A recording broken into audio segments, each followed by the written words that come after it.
Well, good morning, everyone. It's a hard act to follow, Congressman Cuellar. It's an honor to be here with you, and it's an honor to be on the stage following him. He's a great, courageous leader on this issue.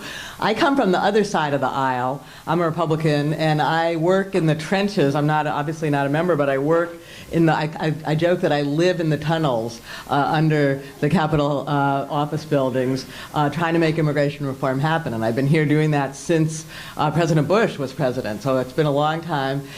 You've picked a good, exciting time to come to Washington if you care about immigration reform. We really are kind of at a moment of a make or break moment, I think. And I want to echo what, excuse me, what Representative Cuellar said.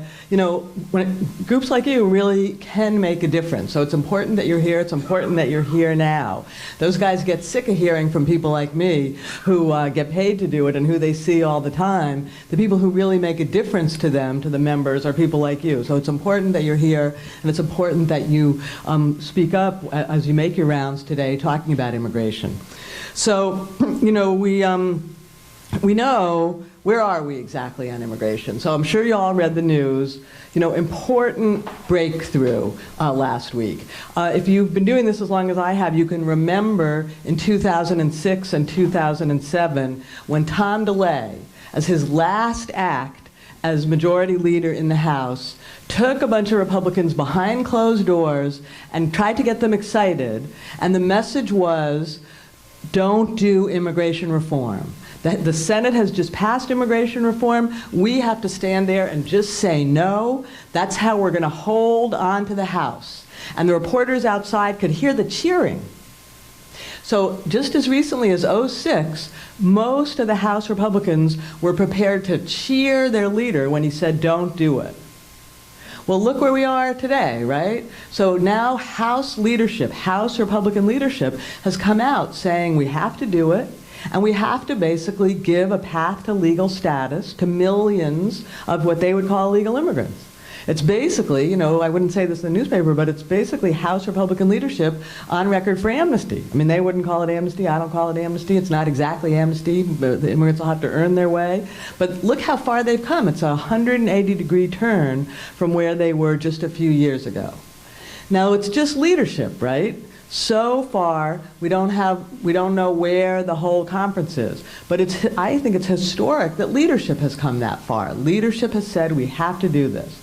And if you hear these stories about Speaker Boehner, I haven't been in the room and seen this, but Speaker Boehner really has gotten religion. You know, you hear about meetings behind the scenes where he's like swearing at members and saying, you know, four-letter words like, why are you standing in the way, and how come it's taken us so long, and golly, we've got to do it, only golly isn't the word.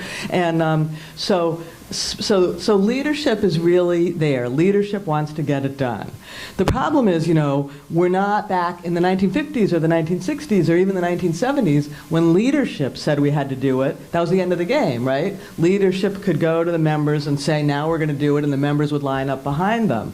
And, you know, it has to do with earmarks. It has to do with a lot of things. It doesn't work that way anymore. Now leadership says it, and then they have to persuade the members to go with them. And they have to get a consensus and get a movement. You know, Speaker Boehner, one of his favorite sayings is, if a leader without his constituency is like a man out on a walk by himself.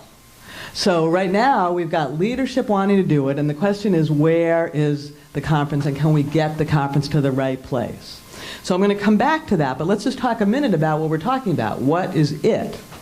So, you know, we kind of know what is it. You know, immigration is a little bit like the Middle East, right? What they say about the Israeli-Palestinian problem is everybody knows the solution. The only problem is persuading the negotiators. But, you know, so we know that the three big pieces have to be better border security and better enforcement in the workplace. That's one big piece. Better channels for workers to get here legally.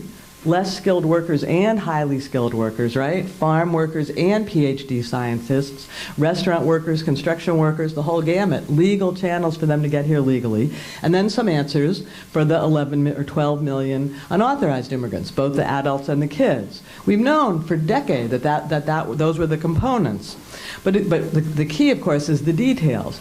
And if you look at the principles that came out from the Republican retreat last week, and if you haven't read them carefully, they bear reading carefully. We have them on our website. You can find them on the web. You know, the first thing that they emphasized was that they weren't going to do a big bill like the Senate bill. It wasn't going to be one comprehensive bill. I think that's a little bit of a distinction. That's an overblown distinction. You know, my metaphor for that is you can talk about the Thanksgiving dinner as one big meal, or you can talk about it as the courses. Doesn't really matter, kind of adds up to the same thing. You know, you're full at the end as long as you get all the courses. And the House Republican principles do have all the courses in the list. They touch on all the major problems that are solved in the Senate bill. So if they have to pass them one at a time over a week, it doesn't really matter that much as long as they pass all of them. As long as you get all the courses, it's going to add up to a meal. So a lot of people stress and say, oh, piecemeal, it's not good enough, and we can't do it if it's piecemeal.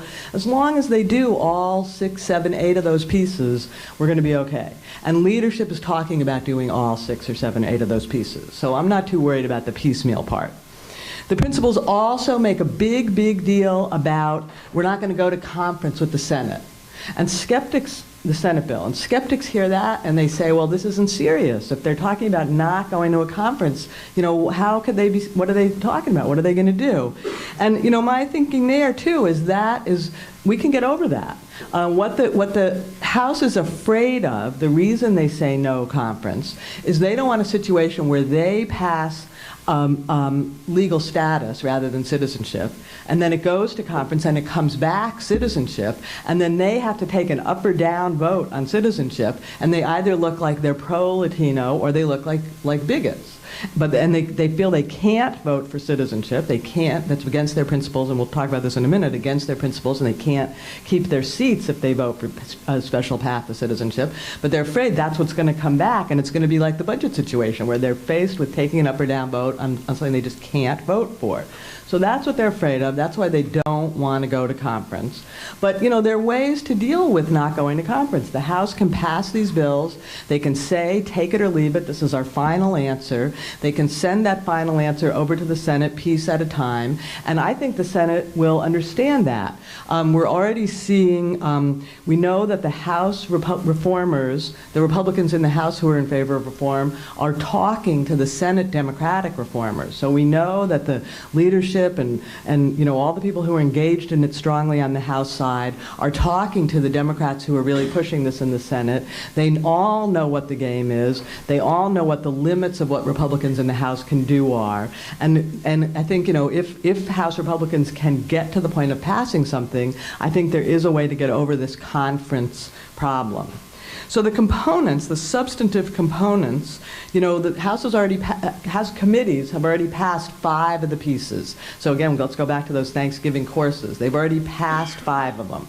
They've passed border security, they've passed interior security, they've passed E-Verify, not the whole House, right, but committee. They passed E-Verify, they passed an answer for agriculture, better guest worker program, and a legalization program for agriculture, and they've passed a high-skilled visa program. So they passed 5 of the pieces. What's left is that low-skilled visa program or less skilled visa program for non-farm workers, and we're talking about construction and hospitality, one of the most important pieces, so workers can actually have a legal way to get here, and we don't end up with another 11 or 10 or who knows how many million unauthorized people in the future. They have to pass some answer for the Dreamers, and the House is going to be called the Kids Act, and they have to pass some answer for the adults. And this is where the principles, you know, really get to the nitty-gritty, right? What is the answer going to be for the adult unauthorized immigrants? And Representative Cuellar outlined it. It's sounds a little tricky, but it's a kind of important distinction for House Republicans. The Senate bill basically puts unauthorized immigrants, my metaphor is it puts them on a moving sidewalk to citizenship. You do the things you need to do, you jump through the hoops, you pay your taxes, and basically you're pretty much guaranteed you're going to get to citizenship. House says we don't want to do that. We're prepared to give people legal status, which means a work permit, you can travel, you can live in the U.S. without fear of being deported, but we're not going to give you a special new path that's just for you to citizenship. If you want to get to be a citizen, you have to go through an existing program that gives people citizenship. What are those existing programs?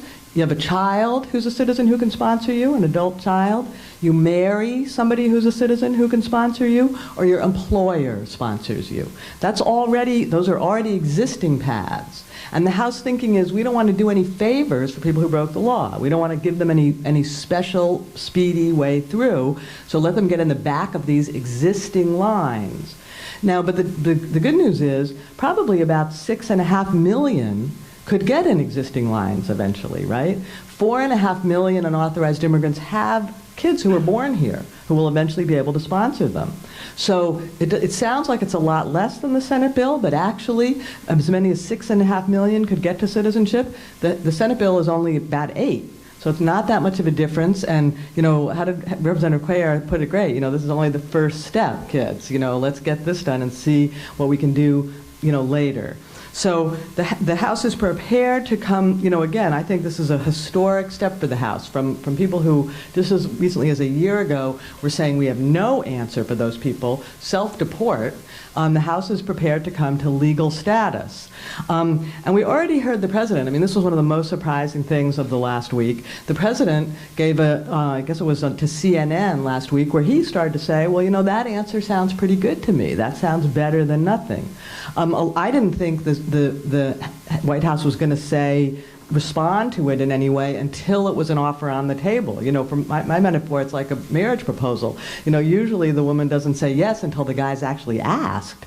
Well, here was the President, you know, before the House even put the deal on the table, the President was saying, well, you know, I'd be open to that. So now they've backtracked a little. McDonough went on TV on Sunday and said, oh, I'm not sure, I don't know if we can go there. But the President has already said he would be open to this House compromise. And you heard Representative Cuellar say we would be open to this House compromise. Now the tricky piece is we have to get 118 Republicans voting for that House compromise, which is not going to be easy, and we have to get 100 Democrats voting for that House compromise in order to pass it. So, you know, the deal's on the table, we see what it is, the President's kind of for it. Representative Cuellar is for it. Speaker Boehner is for it, but we got to get, you know, 250 other people or so. So what happened at the retreat, and I'm coming to a close. I want to get your questions. But what happened at the retreat, pretty much again, you know, a lot of people were expecting, oh, those House Republicans, they hate immigrants. A lot of people were expecting leadership to propose their principles, and most of the House to say no, no, no. Most of the House Republicans. In fact, it divided into roughly a third, and a third. And I think this is really good news, because as recently as like a year or 2 years ago, it would have been 90% and 10%. 90% saying no, we don't want to take that hard vote, maybe 10% saying yes. This time it was a third, a third, a third. So a third said, basically, no, we don't want to do it. We just think, you know, we don't want to take that hard vote, you know, no, never. About a third, and again, that's stunning to me, about a third said, yes, let's go, we got to do it. You're right, it's time for the party, it's right for the party, it's right for the country. Let's rally around these principles and pass legislation. So we got a third and a third. The middle third, and you can take this either way, good, bad, said, yes, we have to do it, but not this year. And so my metaphor for those people, it's kind of like people thinking about going to the dentist. You know, they know they have to go someday. They know, you know, their teeth are going to rot. They know the party, right, is never going to see the inside of the White House unless we get on the right side of Latinos. They know we have to do it. They know the country needs it for economic reasons and security reasons, but not this year. Come on, can I put it off, like going to the dentist?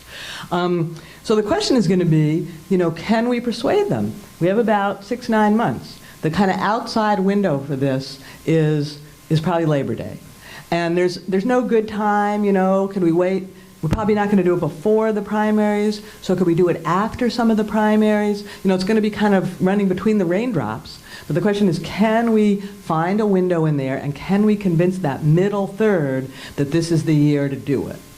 And why is this the year to do it? Well, the people who are going to vote against you in the primary, they're not ever going away. They're here this year, but they're going to be here next year and the year after too, right? And actually, Republicans are in a pretty good position this year. So this would be, we got the president on the run on Obamacare. The economy, is improving. Well, that can cut both ways. But Republicans are pretty strong. This would be a good year to kind of do something a little tough, in my view. And then there's the economic reasons. I mean, if you're anybody here in the construction industry in Texas, we need the workers. We need the workers. People want them to be legal. Anybody here in high tech, we need the workers. We want to be able to get them, in a streamlined way. So, your job, your mission, if you should choose to undertake it while you're up there today, is to convince the Republicans that you talk to that it has to happen now, that we don't want to wait, that things are looking good now, it's doable. Next year, who knows what could happen? There may be other things on the table. When there's a window, you got to walk through it. This year is as good as any. Come on, guys, step up and do it. But you also have to talk to Democrats, right? Because we need 100 Democrats to come along for this Republican compromise. And Representative Cuellar sounded pretty amenable, but there are going to be a lot of people who are not so amenable. I don't need to go through your delegation. You can kind of guess who they are. There are going to be a lot of people who are going to say the whole loaf or nothing. So, odds, crystal ball, I'm not going to bet my house that it's going to happen. I'm not going to bet my car. But I do kind of put the odds a little north of 50-50. We've got leadership, we've got the president ready to compromise, we kind of have the country saying this is one of the few things we think could happen this year. We do have, but we do have, a third of the Republican conference that needs to be convinced, and a lot of Democrats that need to be persuaded of the compromise. So it's going to be a heck of a few months. Your visits today will be very important. The Texas delegation, it goes without saying, is hugely influential on this. So politics is not a spectator sport. Please go up there today and make the case. Open to questions. Thank you so much. Yes, please, and if you'll tell me who you are, that'd be great.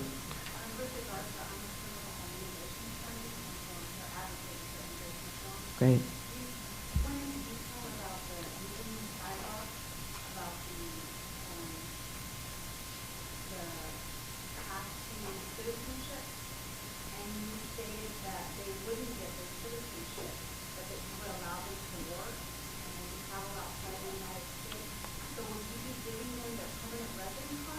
Okay, so it's not me, right? I'm not a member of Congress. Maybe if you think it's a good idea, I'll come to Texas. But no, what the conference is thinking about, okay, is the way I think about it. And again, it's a metaphor, but I think about it like to get to citizenship. We already have basically 3 ticket windows, right? Your kids can sponsor you. Your spouse can sponsor you, or your employer can sponsor you. And there are already people in line at those ticket windows.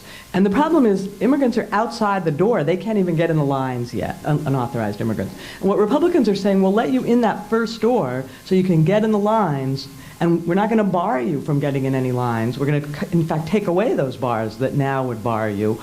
But we're not going to give you any leg up on those lines. We're not going to create a special window just for you. What the Senate bill does is basically create a special window just for the 12 million. So, we haven't, no one's seen the bill yet, right? So we don't know exactly how it will work. But I think the idea is some kind of probationary period. So people will come forward, they'll pay some money, they'll admit they did something wrong, and then they'll be on probation for some period. I don't know if it's 5 years or 10 years, some, pretty long time. And the idea is, Judge Carter, who was really the author of this, used to talk about it. He used to say, if you break your probation, if you go against the conditions, you'll be out. But so there's a probationary period, and then there's a period that's something like permanent residence, but doesn't lead automatic permanent residence. Once you have a green card, you already can get in. All you have to do is take the test. This will be something short of that, because then you have to line up at those 3 windows to get your green card. So there'll be 2 new statuses, presumably, a probationary period, and then this kind of, whatever they call it, pre-green card status. Create something new. And people will wait, and some people will spend their whole lives in that new status. And you'll be able to work, you'll be able to travel freely, but you won't be able to obviously vote or serve on juries. Or if you don't have kids, spouse, employer, then you'll have to, do something else. But, guess what? And this is what Representative Cuellar was saying. I'm kind of guessing that within 5 or 10 years, before most of those people are done with the probationary period, Congress will reconsider it, and there'll probably be some other answers. But that's kind of, and again, there's no bill yet, and I'm not writing it, but that's kind of how people have talked about it. Other questions? Yes, please.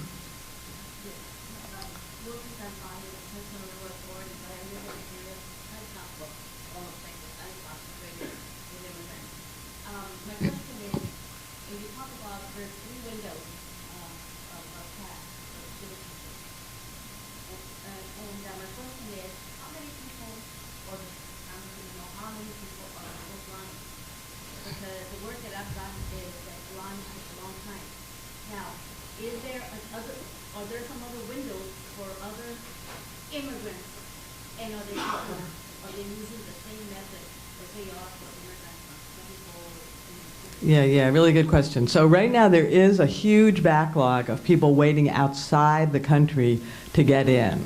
People don't know how long it is because people signed up, sometimes 10, 20 years ago, and we don't even know if they're still waiting in the line, right? So if you count everybody who's ever signed up, we think it's about 4.5 million. But I think a lot of those people left the line a long time ago. If you signed up 20 years ago, you want to come here to work, chances are you're doing something else in Mexico by now. And, people in the Philippines, and who knows. But one of the big mysteries is we don't know how many people there are waiting. But for example, if you're one of those 4.5 million unauthorized immigrants who's got a kid here, a citizen kid born here, who can eventually sponsor you. They can't sponsor you until they're 21, but some are already, getting older. There's no count for those people. That's outside the quota.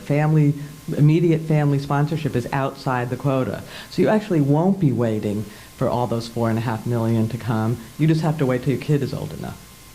That makes sense. It's complicated. Immigration law, you get into the details, drive you crazy. It's worse than the tax code. Politics is a lot more fun. Okay, we have only women questions. I'll come to you, but maybe there's a man who wants to ask a question.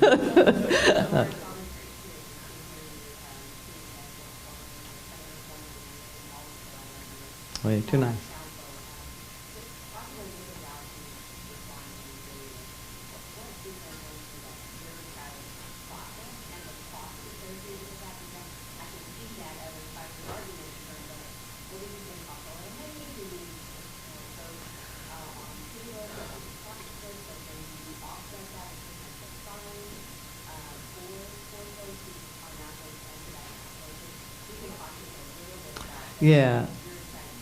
Yeah, really good questions. It's easier to talk about politics. The Senate bill has answers for that stuff. The Senate bill, it's basically based on what you hinted at, that future fees and fines would cover the costs. Is that wishful thinking? I'm not sure. I mean, there was some pretty fancy footwork there around the costs. But the Senate bill did come up with a mechanism that said that future payments in will cover the costs of this stuff. And it was a big cost. I'm going to forget the number, but it had a B in it, not an M. It was in the billions. The House is nowhere near those details yet. The House is just writing the big picture right now, and that's probably one of the issues where the House, will want to do things somewhat differently. But the Senate did come up with a version that was allegedly, as they say, revenue budget neutral. Yes, gender equality. Thank you.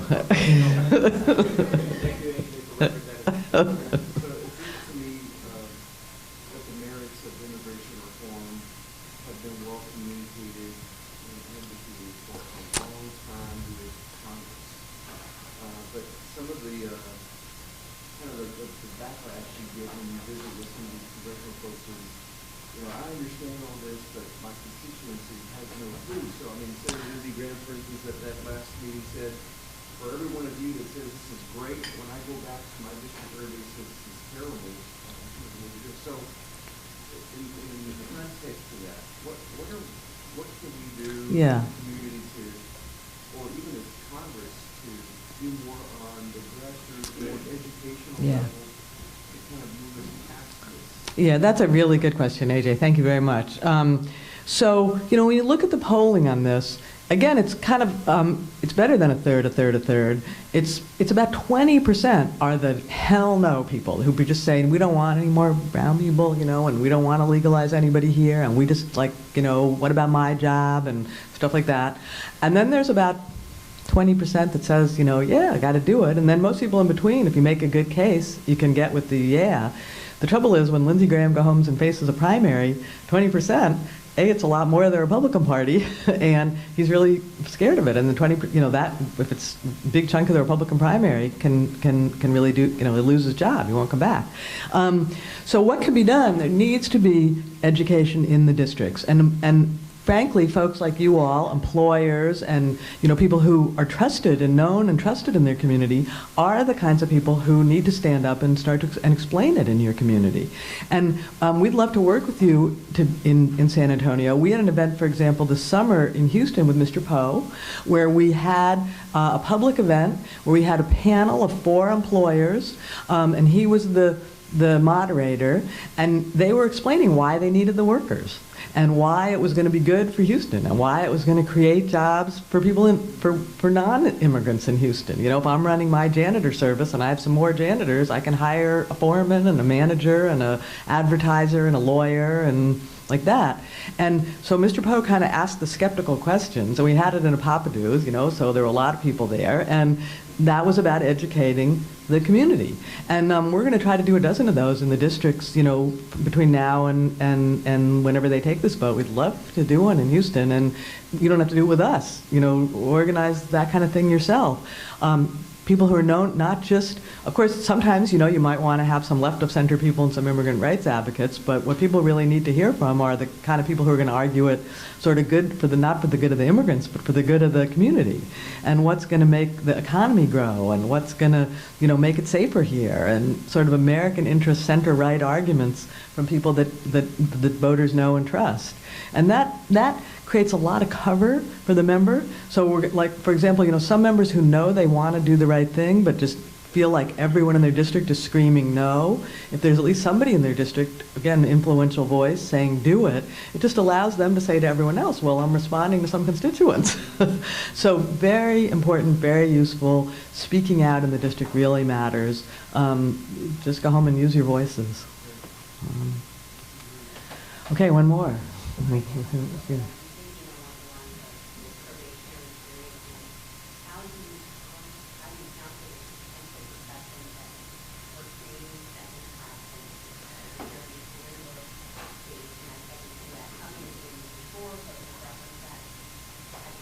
Yeah, well, I mean, there is the probationary period, and the people who never get to citizenship, people can argue it's 2 categories, and the president has already used the term this week, right?